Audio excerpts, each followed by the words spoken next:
voilà, un petit flash info sur les avancées qu'il y a pu avoir au cours des dernières années dans le domaine de l'hypertension pulmonaire thrombolique chronique. Diapositive suivante, sinon je vais prendre le... Merci. Alors, juste pour vous rappeler les différentes lésions qui sont impliquées dans la maladie, il y a une composante qui est liée à la présence de caillots organisés dans les artères pulmonaires, c'est-à-dire que c'est des caillots anciens, cicatriciels, qui vont, vous voyez, complètement s'incorporer dans la paroi des artères pulmonaires et obstruer soit complètement, soit incomplètement les vaisseaux pulmonaires. Donc ces caillots peuvent se situer au niveau des grosses artères ou au niveau d'artères plus petites, c'est-à-dire des artères jusqu'à 2 ou 3 mm.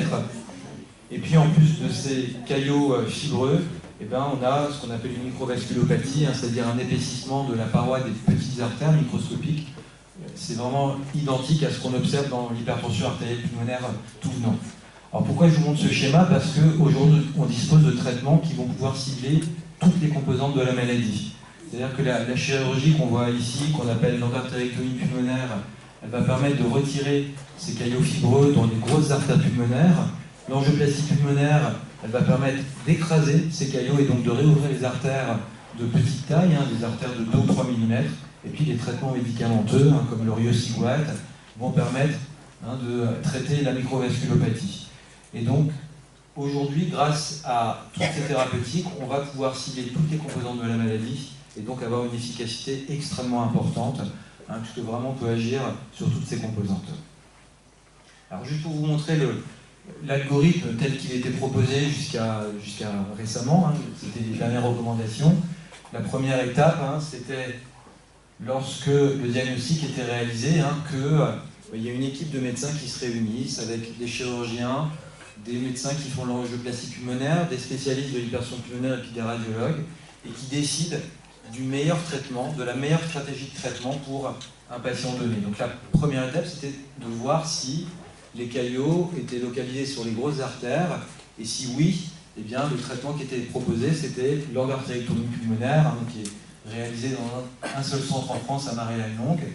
C'est une grosse opération avec une très très grande efficacité. C'est une opération à cœur ouvert. On ouvre les artères pulmonaires, on va retirer le matériel, et en règle générale, grâce à cette intervention, on transforme la vie des patients. Lorsque cette chirurgie n'est pas envisageable, on disposait jusqu'à maintenant de 2 thérapeutiques, soit l'angioplastie pulmonaire qui va permettre d'écraser les caillots sur les petites artères, soit les traitements médicamenteux qui, eux, vont lutter contre l'épaississement des vaisseaux microscopiques. Mais on ne savait pas tellement bien comment positionner ces 2 traitements. C'est-à-dire, est-ce qu'il fallait utiliser d'abord les traitements médicamenteux, d'abord l'angioplastie, est-ce qu'il fallait les associer? Et donc ça, grâce à des études qui ont été réalisées à la fois au Japon et en France, on a pu montrer qu'il était préférable de commencer par un traitement médicamenteux pour améliorer l'hémodynamique, c'est-à-dire faire baisser la pression dans les artères pulmonaires, faire baisser les résistances à l'écoulement du sang, permettre au cœur de mieux fonctionner, et ensuite de réaliser une angioplastie pulmonaire. Pourquoi? Parce que le fait de traiter d'abord avec des médicaments permettait de réduire les complications éventuelles qu'on pouvait observer au moment de l'angioplastie pulmonaire. Les complications qu'on peut observer au moment de l'angioplastie pulmonaire, c'est que pour dilater les artères avec des petits ballonnets, on est obligé de placer un petit guide métallique dans l'artère qu'on veut dilater. Le ballon va être placé dessus, et ces petits guides métalliques, ils peuvent créer des petites brèches dans les artères pulmonaires et créer un saignement au niveau du vaisseau et autour du vaisseau. De la même façon, lorsqu'on gonfle le ballonnet, il peut se passer parfois des petites déchirures au niveau du vaisseau qu'on va dilater. Eh bien, on a pu montrer que ces complications, elles étaient beaucoup moins importantes lorsqu'on traitait médicalement les patients avant. Donc ça, c'est une énorme avancée thérapeutique, et ça a permis, lors du dernier congrès mondial, de modifier un petit peu la stratégie de prise en charge de l'hypertension pulmonaire thrombolique chronique. Donc pour les patients qui sont opérables, la chirurgie reste le traitement recommandé en première intention. Et pour les patients qui ne sont pas opérables, donc qui ont plutôt des caillots localisés sur les petites artères, eh bien, on recommande de voir si les patients peuvent bénéficier d'une angioplastie pulmonaire. 90% des patients peuvent bénéficier d'une angioplastie pulmonaire. C'est très rare qu'on ne puisse pas envisager une angioplastie pulmonaire. Et si vraiment les pressions sont élevées, si les résistances à l'écoulement du sang sont élevées, on va traiter d'abord médicalement, puis ensuite effectuer une angioplastie pulmonaire. Et donc, toute cette prise en charge s'intègre dans ce qu'on appelle une approche multimodale, c'est-à-dire qu'on va combiner les traitements entre eux. Et même maintenant, avec l'expérience accumulée, eh bien, on peut parfois combiner tous les traitements. C'est-à-dire qu'on peut tout à fait imaginer qu'un patient qui a bénéficié d'une intervention, d'une chirurgie, d'une endartérectomie pulmonaire, garde des pressions un petit peu élevées, garde des caillots qu'on n'a pas pu retirer pendant la chirurgie, et bien ces patients-là peuvent bénéficier ensuite d'un traitement médicamenteux et d'une angioplastie pulmonaire. Et donc grâce à ces approches qui, en règle générale, combinent 2 voire 3 de ces traitements, eh bien on a complètement changé le pronostic de cette maladie. Si on se rappelle un petit peu des données d'il y a une quinzaine d'années, donc c'est pas si loin que ça, lorsqu'on ne pouvait pas bénéficier d'une chirurgie, la survie à 3 ans, elle était de 70%. Aujourd'hui, elle est très nettement supérieure à 90%, presque 95%.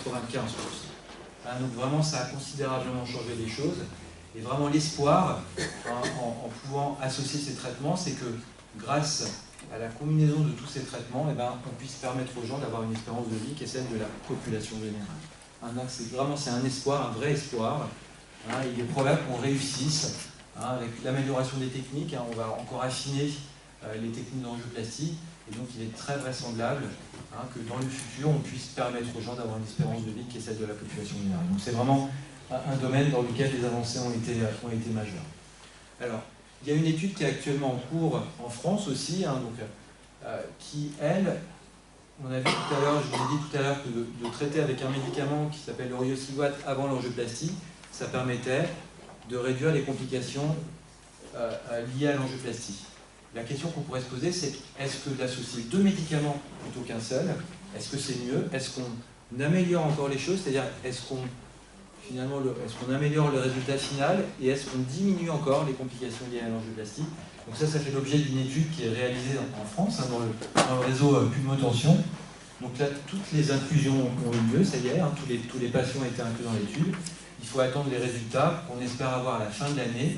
Et donc on va voir si, avec une stratégie qui associe 2 médicaments plutôt qu'un, on fait encore mieux qu'avec un seul médicament. Vous voyez que c'est un domaine vraiment dans lequel il y a beaucoup d'avancées. Donc voilà comment on peut représenter la prise en charge. Il est très important de réévaluer les patients après chaque traitement, puisque si jamais le traitement est insuffisant, on va essayer d'associer un autre traitement. Alors un dernier mot sur la désescalade thérapeutique. Ce n'est pas quelque chose qu'on a l'habitude d'aborder, puisque en règle générale, dans l'hypertension artérielle pulmonaire, on a plutôt tendance à accumuler les traitements. Dans l'hypertension pulmonaire thromboembolique chronique, le futur, c'est peut-être d'essayer d'arrêter certains médicaments, voire d'arrêter tous les médicaments. Parce que les techniques de désobstruction sont tellement efficaces qu'il est possible, on n'en a pas encore la certitude, qu'on puisse un jour arrêter les traitements médicamenteux et finalement conserver le bénéfice de la désobstruction. Donc, pour l'instant, on n'a pas beaucoup de données dans la littérature. Il y a quelques données qui sont plutôt rassurantes sur des équipes, y compris la nôtre, qui ont essayé d'arrêter les médicaments. En règle générale, on ne voit pas d'effet, c'est-à-dire qu'il n'y a pas d'aggravation observée. Lorsqu'on s'est fixé vraiment des critères extrêmement ambitieux, on va dire, c'est-à-dire qu'il faut vraiment que la personne aille très bien, qu'elle soit en classe fonctionnelle 1 ou 2, et que les pressions soient à un niveau normal. Et dans ce cas-là, peut-être qu'on peut envisager d'arrêter les traitements.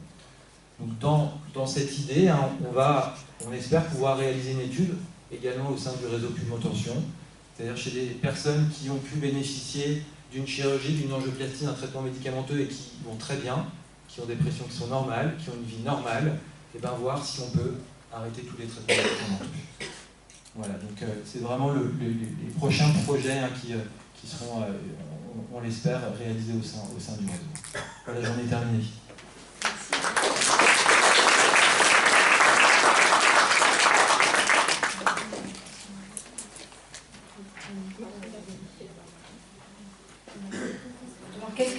Quelques questions de nos adhérents. D'abord, quelles séquelles risque-t-on si on est éligible aux angioplasties mais qu'on ne les fait pas? Alors, on risque pas de séquelles. On a bien vu que vraiment, aujourd'hui, les traitements qui permettent de déboucher les artères, de désobstruer les artères, ça fait partie vraiment du traitement fondamental. C'est-à-dire que ne pas pouvoir bénéficier d'un traitement qui désobstrue les artères, c'est une perte de chance aujourd'hui, hein, vraiment. Donc, si vraiment on vous propose une angioplastie, hein, il faut vraiment se dire que c'est grâce à ces traitements qu'on a le plus de chances, hein, d'être très amélioré. Donc vraiment aujourd'hui, on sait vraiment que les traitements médicamenteux seuls font beaucoup moins bien que lorsqu'ils sont associés à soit la chirurgie, soit un traitement par angioplastie pulmonaire. Alors c'est vrai que tous les malades ne sont pas malheureusement éligibles à une angioplastie ou à une chirurgie, mais c'est une petite proportion de patients, c'est probablement moins de 10%, hein, effectivement, pour lesquels malheureusement on ne peut pas désobstruer les artères, et auquel cas ce sont les traitements médicamenteux qui seront utilisés, mais dans les autres cas, vraiment il faut, dans la mesure du possible, hein, pouvoir envisager soit une chirurgie, soit une angioplastie pulmonaire. Dans la même question, en fait, plus ou moins, ou dans la même idée, quels sont les risques à ne pas faire les angioplasties? Alors, le risque, c'est que à ne pas faire l'angioplastie, c'est-à-dire que la maladie peut évoluer malgré les traitements médicamenteux. Hein, si on se réfère à ce qu'on a vécu il y a une vingtaine d'années, ben, l'espérance de vie, il y a 20 ans, quand on avait une hypertension pulmonaire thrombotique chronique, elle est beaucoup moins bonne qu'aujourd'hui, parce qu'on n'avait pas toutes les thérapeutiques qui existent aujourd'hui.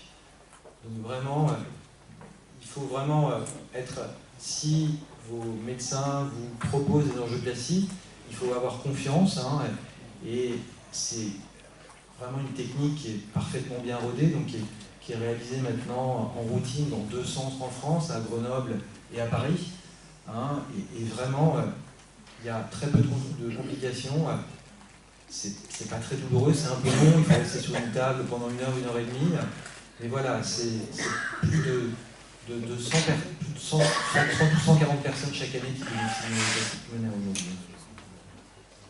Encore une question, y a-t-il un délai optimal où la réussite des angioplasties est maximum? Alors ça c'est une bonne question, alors ça on ne sait pas précisément. Le plus tôt est mieux, c'est toujours ce qu'on dit, hein, quand on peut agir avec des traitements, plus tôt on va agir, plus on a de chances que ce soit efficace. Maintenant, on a aussi l'expérience, surtout quand la technique est apparue, de proposer des angioplasties à des gens chez qui le diagnostic avait été fait de nombreuses années auparavant, et parfois ça marche très bien aussi. Ça marche peut-être un petit peu moins bien lorsque vraiment l'hypertension pulmonaire est très sévère, qu'elle évolue depuis extrêmement longtemps, mais le fait d'avoir un diagnostic réalisé plusieurs années auparavant ou pas, il faut tenter en tout cas, et le plus tôt est mieux. Donc si on vous propose, donc en règle générale, dans l'état actuel des choses, le plus souvent on commence par un traitement médicamenteux pour préparer l'angioplastie et ensuite on fait l'angioplastie. Donc normalement, hein, le traitement par angioplastie, il est proposé dans les 2 années qui suivent le diagnostic. Dernière question, peut-on être traité longtemps après le diagnostic par angioplastie où les séquelles seront irréversibles? Alors nous, on peut être traité longtemps après, hein, il n'y a jamais de séquelles irréversibles. Hein, je vous ai dit que plus l'hypertension pulmonaire est importante, c'est vrai, plus ça peut être difficile, hein, de revenir à des pressions normales, mais en tout cas, le traitement peut malgré tout être très efficace, donc quelle que soit l'ancienneté de la maladie, hein, c'est une technique qui doit être proposée. Merci.